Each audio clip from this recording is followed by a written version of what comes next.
오늘 사도행전 8장은요, 기독교 역사상 가장 큰 분기점을 이루는 장이라고 우리가 알고 있죠. 왜냐하면 이 사도행전 전체 또 교회 역사 가운데 이 패러다임이 아주 급격하게 바뀌는 장이 바로 사도행전 8장입니다. 예를 들면 지금까지는 모이는 교회였습니다. 근데 이 8장을 지나서 교회가 흩어지는 교회가 됩니다. 지금까지 8장 이전에는 유대인들만을 위한 복음이었습니다. 그런데 이 8장을 지나서 바로 이방인을 위한 복음으로 확장되어 가죠. 또 8장 이전에는 사도들과 제자들 중심의 교회였습니다. 근데 이상한 것은요, 이 8장이 지나자마자 평신도들이 중심이 되는 선교의 사역지가 된다는 말입니다. 바로 이런 놀라운 전환이 이루어지는 이 8장의 중심에 바로 스데반 집사의 순교가 있다는 사실입니다. 우리는 스데반 집사가 어떤 이유로 순교했는지 이미 말씀을 들은 바가 있습니다. 스데반 집사는요, 사실은 죽어 마땅한 설교를 했습니다. 하나님은 너희들이 지은 성전 안에 계시지 않는다. 하나님은 오히려 아브라함과 모세같이 하나님께서 선택하신 사람들과 함께할 뿐이다. 이걸 설교해버린 겁니다. 그리고 너희들이 십자가에 죽인 그 분이 바로 하나님의 아들이시다라고 아주 가감없이 설교해버린 것이죠. 산헤드린 공회는 이런 스데반 집사의 설교를 듣고 격분했습니다. 왜냐하면 두 가지 이유가 있었어요. 첫째들은 자기들이 지금까지 그토록 신봉해왔던 율법의 체계를 스데반 집사가 무너버린 것입니다. 그리고 또 한 가지 이유가 있는데요, 이 스데반 집사는 헬라파 그리스도인이었습니다. 다시 말하면 멀리 이주했다가 살다가 고향 땅에 돌아온 이주민입니다. 지금 정관에 가면 러시아에서 온 고려인들이 있다는 사실 아십니까? 그와 같이 아주 소수의 사람들이었어요. 이 헬라파 그리스도인, 바로 스데반 집사가 바로 그런 사람이었습니다. 이들은 소수였고 약자였습니다. 이들을 도와줄 수 있는 사람은 아무도 없었습니다. 그래서 불의한 재판을 받아서 스데반 집사가 순교하게 된 것입니다. 이 당시에 사형 판결을 내릴 수 있었으나 집행할 수 있는 권한은 유대인들에게 없었지요. 그런데 어떻게 이 일이 가능했을까요? 스데반 집사가 헬라파 그리스도인이었기 때문에 그렇습니다. 소수였고 이주민이었고 이들을 대변할 수 있는 사람들이 아무도 없었던 것입니다. 이 스데반 집사의 순교는 초대교회 안에 엄청난 충격을 일으켰습니다. 사도와 제자가 죽은 게 아니죠. 이거는 평신도 집사가 죽은 거예요. 첫 번째 순교자로 말이죠. 여러분, 이와 같이 스데반 집사가 순교를 하면 이 기복주의를 가지고 있는 성도들은 어떤 상상을 하는 줄 아십니까? 그 돌 무더기 속에 있는 스데반 집사가 살아서 기어 나올 것을 상상하죠. 그런 일은 일어나지 않았어요. 우리는 이런 스데반 집사의 핍박이 일어나면 바로 교회가 부흥하고 온 민족이 주께 돌아와 예수 믿을 것을 상상합니다. 그러나 오늘 성경에 보십시오. 정반대의 일이 벌어지고 맙니다. 갑자기요, 이 초대교회 안에 엄청난 핍박이 있는데 그 선봉에 바로 사울이 서게 됩니다. 바로 스데반 집사 죽었던 그 장면의 맨 앞자리에 서 있었던 사울, 하나님의 히든 카드였던 사울이 바로 이 모든 핍박을 주관하게 되죠. 더 놀라운 것은 이 사울은 미친 멧돼지처럼 날뛰면서 하나님의 포도밭을 짓밟는 역할을 이 사울이 해내게 됩니다. 또 1절을 보시면요, 이런 말씀이 기록되어 있습니다. 예루살렘에 있는 교회에 큰 박해가 있어. 여러분, 여기서 우리가 예상했던 거와는 더 다른 방식으로 핍박이 진행됩니다. 여러분, 큰이라는 단어를 원문에 찾아봤더니 메가라고 나와 있습니다. 메가. 여러분, 메가라는 말은 100만 배라는 뜻이에요. 다시 말하면 지금까지 한 번도 경험해보지 못했던 엄청난 핍박이 초대교회 안에 찾아왔다는 뜻이죠. 이런 메가급 핍박이 초대교회 안에 찾아왔을 때 어떤 일이 벌어지게 됩니까? 1절을 보세요. 사도 외에는 다 유대와 사마리아 모든 땅으로 흩어지니라. 근데 이 말씀에 주목해 볼 단어가 있습니다. 그게 바로 사도 외에는이라는 단어예요. 여러분에게 묻습니다. 왜 사도 외에는 모든 사람들이 다 흩어졌을까요? 여러분, 여기서 모든 흩어진 사람들은 다 히브리파 유대인들이었어요. 히브리파 그리스도인들이 핍박을 받아서 흩어지게 된 것입니다. 그러면 제자와 사도들은 다 히브리파 유대인들이었어요. 이 사람들은 왜 흩어지지 않았을까요? 핍박의 대상이 아니었기 때문에 그렇습니다. 오늘 성경에 나와 있는 이 메가급 100만 배 한 번도 경험해 보지 못했던 이 핍박의 대상은 헬라파 그리스도인들이었습니다. 이 사람들은 소수였죠. 이주민이었습니다. 이 사람들을 보호하고 대변할 수 있는 사람들은 이 초대교회 안에 아무도 없었던 것입니다. 이 헬라파 그리스도인들이 할 수 있는 것은 단 한 가지밖에 없었습니다. 살기 위하여 도망치는 것밖에 없었지요. 얼마나 부당하게 옥에 잡혔는지 모릅니다. 그럼에도 불구하고 이 사람들은 재판장에 나가서 항변할 수 있는 기회조차도 없었어요. 여러분, 얼마나 불행한 사람들, 얼마나 연약한 사람들입니까? 한마디로 말하면 세상의 모든 길이 막힌 사람들, 세상의 모든 길이 닫힌 사람들이라고 말할 수밖에 없죠. 더 이상 길이 없는 사람들 말입니다. 이 사람들은 분명히 하나님께 이렇게 기도했을 겁니다. 하나님, 길이 없습니다. 길이 끊겼습니다. 우리는 죽는 것밖에는 길이 없습니다.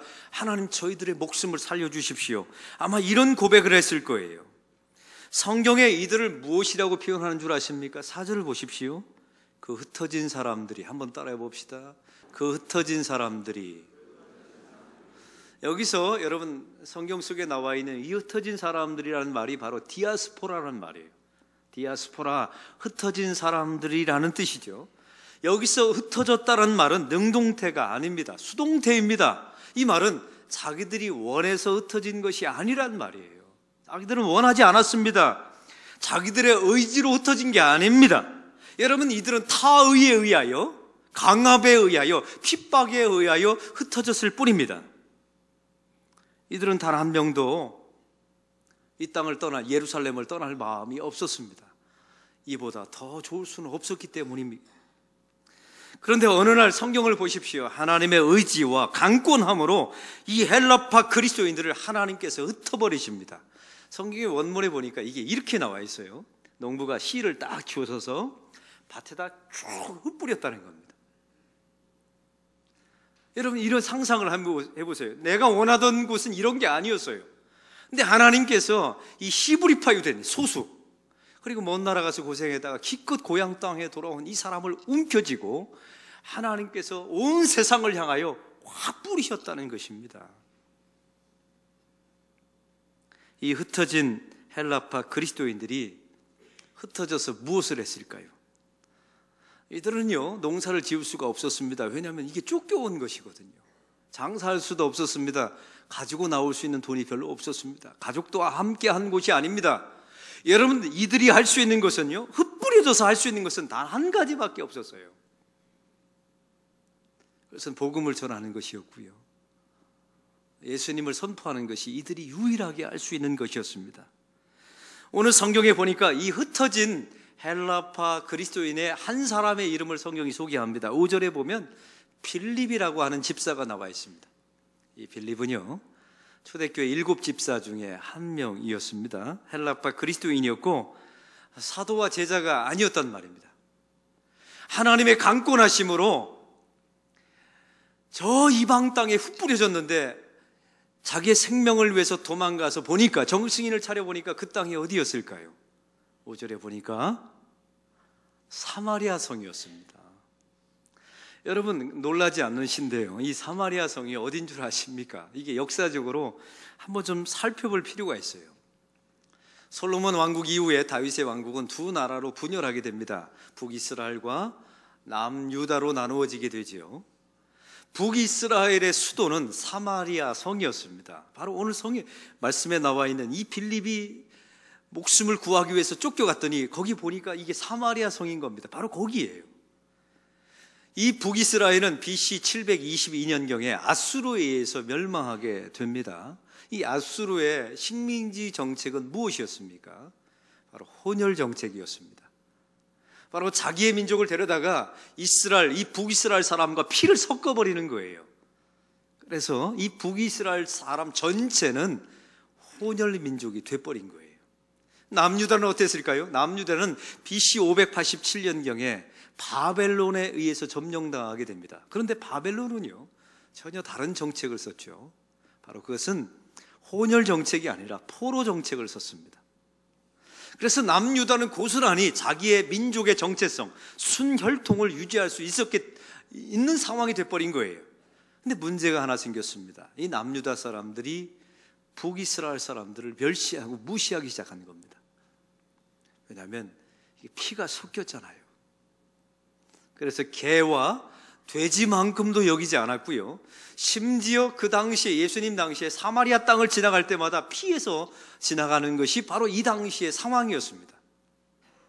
예수님께서 요한복음 4장에 보면 사마리아 땅 수가성을 가게 됩니다. 갔는데 마침 예수님께서 목마르셨죠. 우물가에 갔더니 수가성 여인이 물을 깃고 있는 거예요. 이때 예수님께서 수가성 여인에게 말씀하십니다. 나에게 물을 달라고. 근데 이 여인이 첫 번째 했던 말 기억나십니까? 유대인인 당신이 왜 사마리아 여자인 나에게 물을 달라 하십니까? 여러분, 이 말 뜻에는 이런 내용이 담겨져 있어요. 이 여자는 혼혈이기 때문에 얼굴에 이미 혼혈이라는 게 써 있는 겁니다. 유대인, 순혈통이기 때문에 여러분, 순혈통이라는 것이 써 있단 말이죠. 예수님이 그렇다고 명찰을 달고 다니셨을까요? 나는 유대인이라고요? 그렇지 않습니다. 얼굴만 봐도 이 사람은 순수 유대인이라는 사실이 금방 알아볼 수 있는 사람이었던 거예요. 바로 이 수가성 여인이 이런 의미로 예수님에게 왜 나에게 물을 달라 하십니까? 다른 사람들은 우리를 개 취급하는데 왜 당신은 나에게 물을 달라 하십니까? 이렇게 물어본 거예요. 이 수가성 여인이 또 예수님께 또 한 가지 질문을 하죠. 예수님, 우리의 조상들은 그리심산에서 예배하라고 하는데 유대 사람들은 예루살렘 성전에서 예배하라고 합니다. 예수님, 도대체 어디서 예배해야 맞는 것입니까? 라고 질문을 해요. 여러분, 이 질문이 이해가 되십니까? 얼굴을 뵈니까 이해가 안 되신다고 써 계세요. 이 상황이 이렇습니다. 북이스라엘과 남유다가 나눠져 있습니다. 그런데 하나님의 성전이 어디에 있었습니까? 예루살렘 성에 있단 말이죠. 예루살렘은 남유다의 수도예요. 근데 북이스라엘의 수도는 사마리아란 말이에요. 이 사마리아 사람들이 이게 배가 아픈 겁니다. 왜? 하나님께 예배 드리려면 국경을 지나서 남유다 예루살렘에 가서 예배를 드려야 됐거든요. 이게 싫어서 사마리아 사람들이, 북이스라엘 사람들이 성전을 바로 북이스라엘 땅 그리심산에다가 성전을 따로 세운 겁니다. 그래서 뭐라고 말했을까요? 북이스라엘 사람들은 그리심산에서 예배를 드려야 하나님이 받으신다고 말한 거예요. 그러면 남유다 사람들은요? 아니다. 그 성전은 가짜다. 예루살렘 성에서 하나님께 예배 드려야 그 예배를 받으신다라고 말한 거예요. 이 여인이 그래서 예수님께 질문한 겁니다. 예수님, 도대체 어디서 예배를 드려야 합니까? 이때 예수님께서 이런 말씀을 하십니다. 이것도 아니요 저것도 아니요, 하나님께 영으로 예배할 때가 오나니 하나님께 예배하는 자는 영과 진리로 예배할지니라. 바로 이 말씀을 하셨어요. 할렐루야. 이 말의 뜻이 무엇입니까? 장소의 문제가 아니라는 것입니다. 신령과 진정으로 예배드리면 어디든 상관없다고 주님께서 말씀하고 있었던 거예요. 이 빌립 집사를 보십시오. 목숨을 구하기 위하여 정신없이 도망가 보니까 거기가 사마리아 성이었습니다. 사마리아 성은 가고 싶지 않았던 성이었어요. 기피하고 싶었던 성이었습니다. 정말로 피하고 싶었던 성이 바로 사마리아 성이었습니다. 어쩔 수 없어서요, 사마리아 성에 들어가게 됩니다. 이 빌립 집사가 사마리아 성에서 무엇을 했을까요?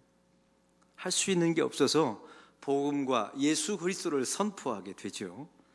그런데 놀라운 일이 사마리아 성에 벌어지게 됩니다. 더러운 귀신이 나갑니다. 중풍병자가 고쳐집니다. 오늘 8절을 보십시오. 큰 기쁨이 성 안에 가득 찼더라, 이렇게 말씀이 나와 있어요. 자신들이 원했던 곳은 이곳이 아니었습니다.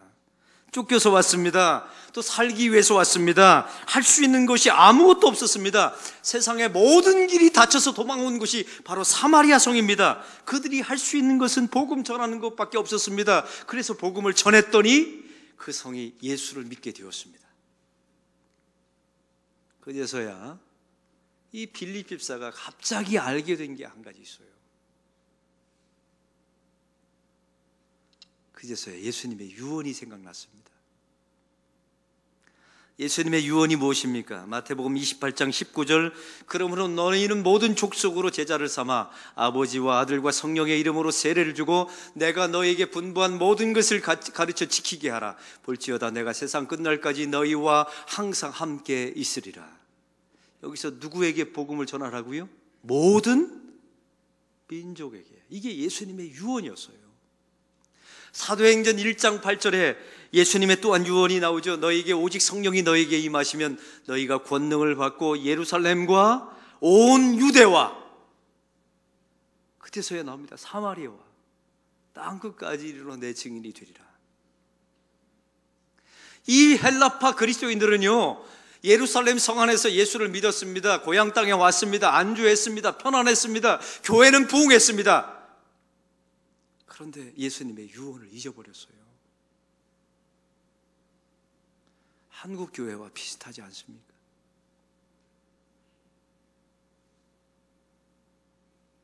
그 사마리아 땅으로 가라는, 땅끝까지 가라는 그 예수님의 유언, 마지막 유언을 이 사람들은 예수는 믿었으나 다 잊어버린 것입니다. 자기들의 모든 길이 막혔습니다. 핍박을 통하여 살기 위해 도망갔습니다. 도망갔더니 사마리아 성이었어요. 자기가 그토록 싫어했던 성. 할 수 있는 것이 복음 전하는 것밖에 없었습니다. 복음 전했더니 온 성이 예수를 믿게 되었습니다. 그제서야 예수님의 유언이 기억났다는 것입니다. 본래 불효자도요, 자기 부모의 유언은 지켜내지 않습니까? 이 빌립 집사가 사마리아 성에서 이 모든 복음 전도하는 과정을 통하여 하나님께 이렇게 기도했다는 것입니다. 하나님, 저는 불효자식입니다. 그 예수님의 그 마지막 유언을 잊어버렸던 사람이 바로 저입니다. 그제서야 그 사마리아 땅에 가서 이 예수님의 유언이 기억나게 된 것입니다. 이 일을 통하여 이 빌립 집사와 초대교회 전체 안에 새로운 선교사적인 해석이 나타나게 되죠. 아, 우리는 쫓겨온 것이 아니라 하나님이 보내셨다는 사실을 알게 됩니다. 우리는 흩어진 게 아닙니다. 하나님께서 우리를 파송시켜 주신 것입니다. 나는 빼앗긴 줄 알았습니다. 그러나 얻은 것이 있었습니다. 새로운 길이 열렸죠. 어떤 길이요? 모이는 교회가 흩어지는 교회가 되었습니다. 이제는 유대인들만을 위한 복음이 이방인을 위한 복음이 되었습니다. 이제는 사도와 제자 중심의 교회가 평신도 중심의 교회가 된 거예요. 그래서 여러분, 기독교 역사 가운데 1호 선교사가 누군 줄 아세요? 빌립 집사였습니다.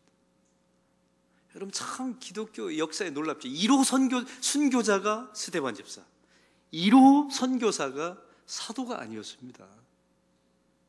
이 평신도 빌립 집사였습니다. 할렐루야. 사랑하는 성도 여러분, 이 자리에 길이 없다, 길이 막혔다, 끊겼다라고 말하는 분들이 계십니까? 아니요. 우리 하나님께서 여러분에게 새로운 길을 열어주실 것입니다. 나는 이제 망했다, 나는 세상의 모든 길이 다 사라졌다, 혹시 이렇게 말하는 분들이 계십니까? 아니요. 여러분의 인생에 놀라운 패러다임을 하나님께서 바꿔주실 줄로 믿습니다. 참 이상한 것은 지난 한 주간 동안에 3명의 교우가 저한테 상담 요청을 했는데 그분들이 대부분 다 뭐라고 고백했는 줄 아세요? 길이 막혔습니다. 끊겼습니다. 더 이상 길이 없습니다. 이런 분들이 찾아오셨어요. 제가 말씀드렸죠. 아니요. 하나님께서 길을 열어주십니다. 내가 한 번도 상상해보지 못했던, 내가 한 번도 기대해보지 못했던 그 길을 주님께서 열어주실 줄로 믿습니다. 쫓겨가도 괜찮아요. 쫓겨갔으니 기왕이면 여러분이 할 수 있는 일을 하세요. 그 쫓겨간 그 자리, 여러분 사마리아 성에 가죠. 원하는 곳이 아니었습니다.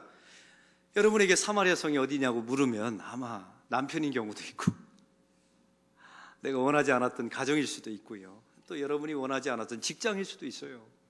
또 어떤 분들은요, 쫓겨서 안락교회 오신 분도 계시더라고요. 왔더니 교회 안에 왔더니 자기가 쫓겨온 그 교회의 모습을 또 가지고 있는 거예요. 교회 안에. 그 거북스러운 사마리아 성 같은 모습 말이죠. 제가 여러분에게 도전합니다. 여러분이 그 자리에서 할 수 있는 것을 하십시오. 빌립 집사는 그 자리에서 할 수 있는 것은 장사도 아니었고 사업도 아니었습니다. 오직 한 가지, 복음을 전하는 것이었습니다. 그래서 복음을 전했더니 온 성이 죽게 돌아왔어요. 그제서야 유언을 알게 되었고, 그제서야 자기가 쫓겨온 것이 아니라 보내졌다는 사실을 알게 되었습니다. 제가 소망교회 마지막 부목사 7년차 때 이런 일이 있었어요. 저는 곽선희 목사님께서 저를 부목사로 뽑아주셨거든요. 근데 곽선희 목사님이 은퇴를 하시고 후임 목사님이 오셨습니다. 근데 후임 목사님과 원로 목사님 사이가 별로 좋지 않으셨어요. 그래서 후임 목사님이 저희들에게 그 곽선희 목사님께서 저희들을 뽑아주신 목사들에게 3개월 이내에 교회를 나가라고 저에게 명령하셨습니다. 이제 3개월 이내에 교회를 구해야 되는 것입니다. 여러분, 3개월 이내에 담임 목사 찾기가 쉽지 않거든요. 그래서 하나님께 기도했습니다. 하나님, 제일 먼저 청빙 들어오는 곳을 하나님의 보내신 곳으로 알고 제가 가겠습니다 해서 온 곳이 바로 부산 땅입니다. 근데 제 마음속에 사실 부산 땅이라는 곳은 저에게는 사마리아 성 같은 곳이었습니다. 왜냐하면 소망교회 출신들은 단 한 명도 부산 땅에 담임 목사로 내려온 사람이 없었습니다. 대구 이하로 내려온 사람이 없었던 거예요. 그래서 저에게는 사마리아 성 같은 곳이었습니다. 근데 목회를 하면 할수록 하나님께서 그 사마리아 성에서 할 수 있는 것을 말씀해 주셨어요. 그게 바로 복음을 바르게 전하는 것이었습니다. 그랬더니 제 안에 기쁨이 있고 우리 교회 안에 많은 기쁨이 있었습니다. 그제서야 제가 알았던 것이 있었죠. 그 3개월이라는 시간을 두고 제가 쫓겨온 것이 아니라 하나님께서 보내셨다는 사실을 그제서야 알게 되었습니다. 사랑하는 성도 여러분, 혹시 여러분의 가정에 쫓겨가서 또 여러분의 직장에 쫓겨가서 세상의 모든 길이 막혀서 생존을 위해서 쫓겨다니는 분들이 계십니까? 혹시 그러다가 사마리아 성을 덜컥 만났네요? 내가 원하는 직장이 아니었습니다. 이건 내가 원하는 아내가 아니었어요. 내가 원하는 남편이 아니었습니다. 내가 원했던 교회가 아닌 경우도 있어요. 그 자리에서 할 수 있는 것을 하십시오. 그러면 그 성에 하나님의 기쁨이 가득하게 될 것입니다. 그제서야 주님의 유언이 생각나게 되고, 주님께서 가라 하신 사마리아가 여기였구나. 그리고 우리는 흩어진 게 아니라 하나님께서 보내셨다는 사실을, 나는 쫓겨온 것이 아니라 하나님께서 나를 파송하셨다는 사실을 그제서야 알게 될 것입니다. 이런 고백들이 저와 여러분 안에 있기를 소망합니다. 아브라함의 인생을 보십시오. 갈대아 우르를 떠나라고 말씀하십니다. 떠나라는 말은 갈대아 우르에 모든 것을 내가 길을 막겠다는 거예요. 그래서 하나님께서 예비하신 새로운 길을 가죠. 요셉을 보십시오. 그 아버지의 품을 떠나서 형제들에게 팔려갑니다. 여러분, 아버지께서, 하나님께서 그의 모든 집안의 요셉의 길을 다 끊어버리세요. 그리고 새로운 애굽이라는 길을 열어주시죠. 다윗의 인생을 보십시오. 자기 청년기를 다 쫓겨다니며 살아갑니다. 자기의 인생의 모든 길을 하나님께서 다 끊어버리세요. 그리고 메시아의 왕조를 상징하는 다윗의 왕조의 길을 걷게 하시죠. 예수님을 보십시오. 오늘 종료주일입니다. 이 종료주일이 끝나면 예수님께서 십자가의 여정을 걸어가게 됩니다. 인간적으로 보면 세상의 모든 길이 다 끝나버리는 것처럼 보여요. 아니요, 주님께서 부활을 예비하셨습니다. 주님께서 인류 대속의 역사를 예비하셨습니다. 이게 바로 성경이 말씀하시는 막히니 새로운 길이 열리다, 이런 뜻입니다. 하나님 아버지,